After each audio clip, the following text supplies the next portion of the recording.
Future Hacker. Life. Path. Future. Hello, everybody, and welcome to Future Hackers. This is the second episode of our interview with Richard Steele. Richard is going to launch a book soon that is actually already available for pre-order on Amazon called Elevated Economics.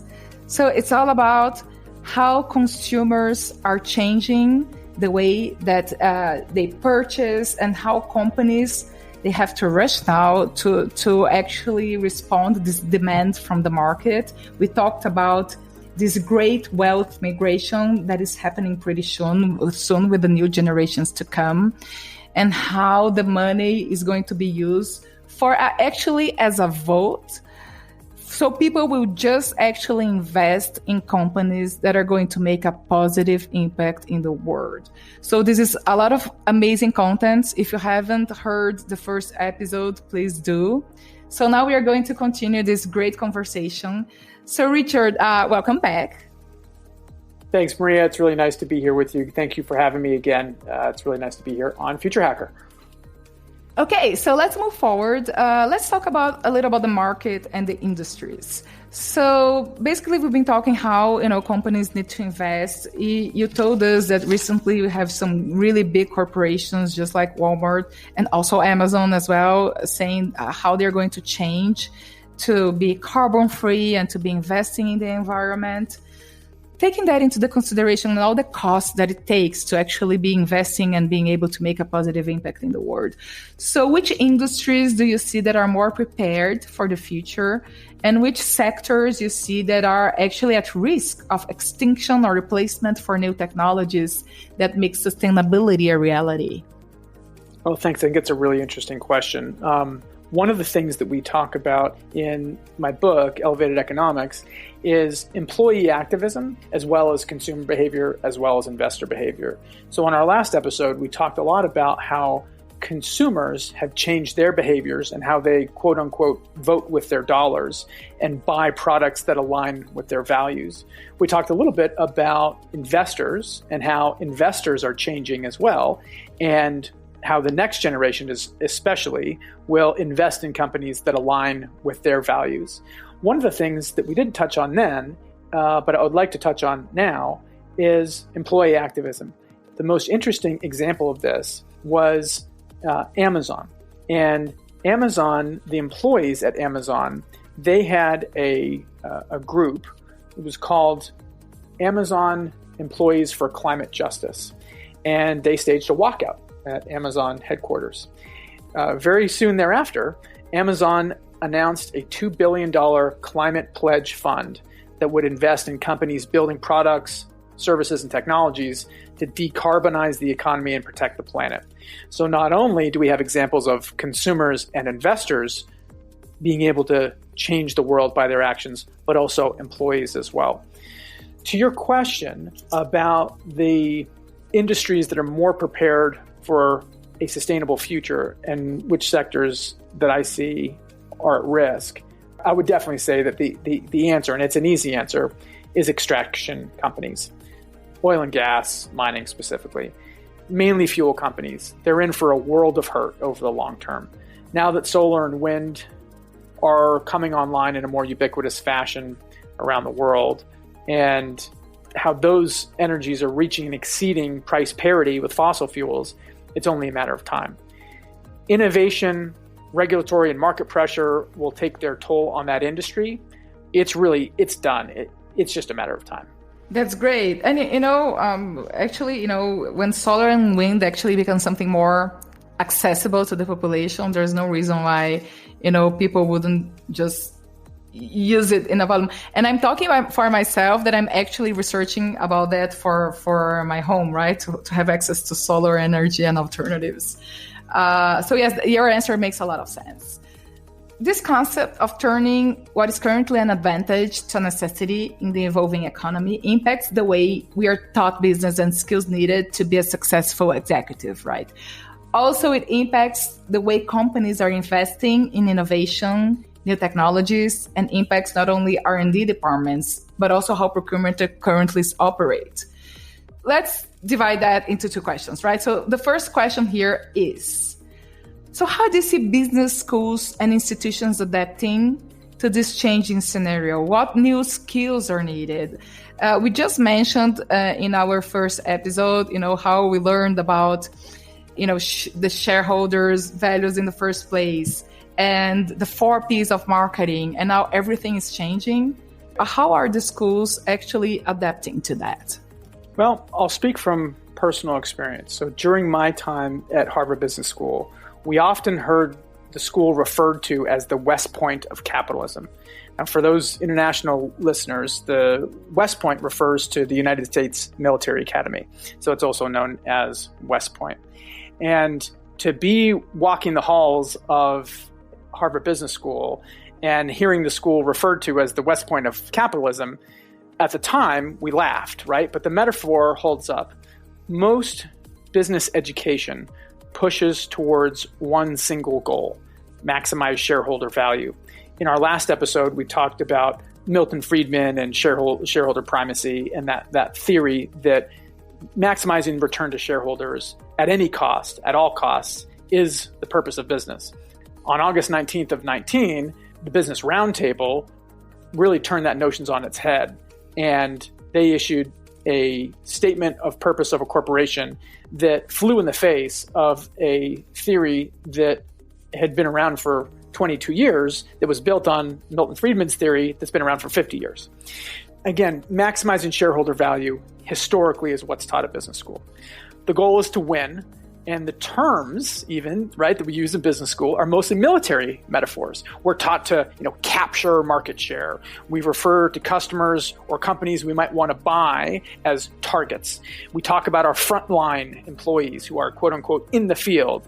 And of course, we execute, right? So there's a lot of military terminology that forces students into an us versus them false narrative about employees, customers, shareholders, stakeholders. I don't think that us versus them winner-take-all definition of business leadership is holding up anymore. In fact, I think it's beginning to fade. The fact that it is beginning to fade, I think, speaks volumes about how powerful this change is. We're moving from a single bottom line mindset to a triple bottom line mindset that includes not just shareholders, but all stakeholders. Bill Salmon, who's a professor at Harvard Business School, he was kind enough to endorse my book, Elevated Economics, by saying this. He said, Richard Steele reminds us that there is more to life and business than maximizing shareholder value. When Harvard Business School was created, Dean Edwin Gay said, the purpose of business is to make a decent profit decently. That's what sensible investors will demand of the management teams that they back. So I was very grateful to Bill to give me an endorsement for the book like that. But more so, think about what this is. This is a Harvard Business School professor saying, hey, there's more to life and to business, specifically more to business than maximizing shareholder value. A statement that I don't think would have been said even 10 years ago, 15 years ago, certainly not 20 or 30 or 40 years ago. Also, Vikram Gandhi, a fantastic senior lecturer at HBS, was kind enough to write me another endorsement of the book. He said, through compelling real-world examples, Elevated Economics makes a strong case that purpose and stakeholder focus, not shareholder, but stakeholder focus, are core elements of successful businesses. Driven by consumers and investors, this trend is only accelerating, and corporate leadership who ignore it do so at their peril. I don't recount these quotes to you to impress you or to laud my book, but I'm really saying it to impress upon you that even these leaders at HBS are changing, and they have changed. If you look at the school, HBS now has a Business and Environment Initiative, the BEI. That initiative aims to inspire innovation at the intersection of business and the environment. So, they've got a whole division devoted to business and the environment. That initiative works to educate, connect, and mobilize business leaders to address climate change and other environmental challenges. So they have 3 stated goals: to engage and promote a faculty community on business and environmental topics, to educate students to transform organizations to become environmentally sustainable, that's huge, and to disseminate insights from research and foster alumni engagement on critical environmental topics. You go from business school's of years past to the business schools of today, and these are the sorts of ideas that they're championing. And that, to me, gives me a lot of hope. Now, I'm a little biased. I'm on the Alumni Board for Harvard Business School, but I really do believe in what the school's doing. I'm completely behind them with these initiatives, and I think that they're going to build a really wonderful, sustainable future with the business leaders that come out of the school over the next few years. The BEI, this Business and Environment Initiative, it's bringing together 30 affiliated faculty members who represent 10 of the school's units, and they catalyze all that research, and they share insights with business leaders, and they encourage faculty and students to address climate change, environmental sustainability, and they do that in the from the classroom to the boardroom. We've been hosting academic and executive conferences and supporting student clubs and alumni connections on campus and beyond. And I could not be more hopeful or more optimistic at the changes that business schools, at least HBS, have been making towards these goals. That's all very exciting to hear, Richard, and thank you so much for sharing. So, at one side, you're going to have the business schools more prepared to these new consumers and this new reality. But on the other side, we're still going to have, leaders with different skills than what we had in the last years. And not only the leaders that are going to have to adapt, but the way the companies organize themselves and the way that they structure, for example, a procurement department. So if we see today how the reward systems in a procurement department work, it wouldn't really allow companies to be investing where they need to. And also talking about our R&D sectors, they definitely would need more investing, thinking about new technologies that actually make an impact. And I honestly, not only because that's future hacker, right? But I can't avoid thinking about access and investment in technology when talking about making a good and positive impact in the world. I think it comes hand in hand. So could you give us a little insight into that? So again, about the new skills leaders are going to need and how companies are going to be organizing themselves in order to make it happen. So thanks, Maria. I think that's a great question. I'd like to talk about the procurement part of that question and sourcing R&D and appropriately funding R&D. R&D, research and development, is fundamental. It is the fundamental building block for all innovation, for a huge amount of growth in the business sector. That said, when you're talking about a new reward system for procurement, regulation is the answer to that. Vice President Biden has included in his policy proposals that ESG factors should be a consideration in government procurement going forward. Now, that is a sea change in the way the governments can play a role and the way the governments have decided to play a role in the past. And the details are in Vice President Biden's Build Back Better plan. And I assume that some states will follow suit and make sure that ESG factors are a consideration in their procurement as well. So with states following suit, I think that that's when you really see the exponential change. Now, to that end, California Governor Gavin Newsom just very, very recently announced that California must stay at the forefront of the fight against climate change. And so he issued an executive order that required all new cars that were sold in the state to be zero-emission vehicles by 2035. So under Newsom's order, the California Air Resources Board would implement the phase-out of new gas-powered cars and trucks. And they'd also require medium and heavy-duty trucks to be zero-emission by 2045 where possible. So California would be the first state in the nation to mandate 100% zero-emission vehicles, although 15 counties already have committed to phasing out gas-powered cars. But the same day that Newsom's order was revealed to the public, he also threw his support behind a ban on the use of hydraulic fracking by oil companies. So an interesting set of events that happened just recently here. Now, as far as R&D goes, this is yet another reason that elections have consequences. As they say, who wins the race for the White House is so important. So the Biden administration would apply a carbon adjustment fee against countries that are failing to meet their climate and environmental obligations to make sure that they're forced to internalize the environmental costs that they're now imposing on the rest of the world. So no more of those negative externalities that we've been talking about. So that adjustment, it stops polluting countries from undermining our workers and manufacturers, ensuring that we can lead and compete and win as we harness the opportunity, right, of that we see with clean energy. And I think that the Biden administration would, if they were in power, impose a clean energy economy that gets to net zero by what they've stated as by 2050. So achieving net zero emissions by 2050. I also think that from an R&D perspective, like we were talking about before, that the Biden administration plans to make a $300 billion investment in R&D. All those breakthrough technologies, right? Electric vehicle technology to lightweight materials to 5G, artificial intelligence, right? All this to unleash high quality job creation and high value manufacturing and technology in the United States. And if anybody wants to find out more details, they can go to joebiden.com/made in America. So it's made-in-America. Now, furthermore, here are some of the reasons that who wins the White House really matters, right? Elections have consequences.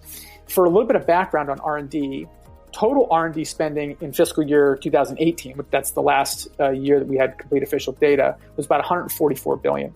So FY19, about $4 to $5 billion higher. And we got to think about R&D and what that means from a government perspective. The D in R&D is mostly near-term technology for the Department of Defense, right? So the systems that they're working on, so military stuff. For basic and applied research, the current budget is about $80 billion. Now, a research budget as percent of GDP has been about 0.44% of US GDP for spending on basic and applied research. So that's a pretty paltry research intensity, right? Research intensity is research expressed as a share of GDP, so 0.5%. And to get back to the post-war average, we need increases of about 6.8% per year for 5 years. And the congressional average has been less than that. It's been about 4.5% to 5% for basic and applied research. And the funding should really focus in particular on engineering and physical sciences because investment as a percentage in those areas has really eroded over time. So not to get too in the weeds on this, but most of the current research budget is taken up by life sciences and physical sciences, right? So chemistry, physics, engineering, computer science, math, et cetera. And that has declined to 34% of the Fed's portfolio. And those areas, by the way, used to be the largest part of the portfolio. All of those sciences are fundamental building blocks for computing, AI, et cetera. So we want to see federal research budgets have increases of about 8.4% increase over 5 years for the National Science Foundation, Department of Energy, the National Institute of Standards and Technology, and the Department of Defense, and 5.9% increases for 5 years, so every year for 5 years, for the National Institutes of Health, especially right now, of course, with COVID, USDA, the National Oceanic and Atmospheric Association, the Environmental Protection Agency, U.S. Geological Survey, and the Department of Transportation. So again, who wins the White House really matters. I'm sorry to throw all those numbers at you, but if there is a Biden administration and R&D is appropriately funded, the spillover effects are just huge. So it really is so meaningful to be able to dig in the numbers just a little bit like we just did. And hopefully that gives you a great answer on your R&D question from both a regulatory and a funding perspective, as well as some of the other issues that we've talked about so far today. So thanks for asking the question. Yes, a lot of great content today, Richard. And you know what? No matter what happens, still with all those movement that is inevitable and with all those changes in consumer behavior, and as you say, the great wealth migration and all those big corporations making the change and making the example, right, for the other companies. Somehow everything just made me more optimistic about our future. And, for our listeners, if you're still interested in learning more about everything we discussed today, just make sure you get your copy of Elevated Economics. I did, and it really got my attention. It's really interesting, a lot of great stuff. So, Richard, unfortunately, we have to end the interview. Do you have any last words you'd like to say? Well, first of all, I appreciate you having me. I think that this is a time for optimism. I think this is a time where we can be optimistic, even amidst all the headwinds that 2020 has thrown at us so far and will continue to throw at us undoubtedly over time, that this is really a time for optimism. And it is a time for change. It's a time for everybody to vote with their dollars. And if your listeners would like to get more information on any of this, they can find it at elevatedeconomics.org. And I look forward to hearing from some of them. Thank you again so much for having me today. Great show. Future Hacker. Life. Path. Future.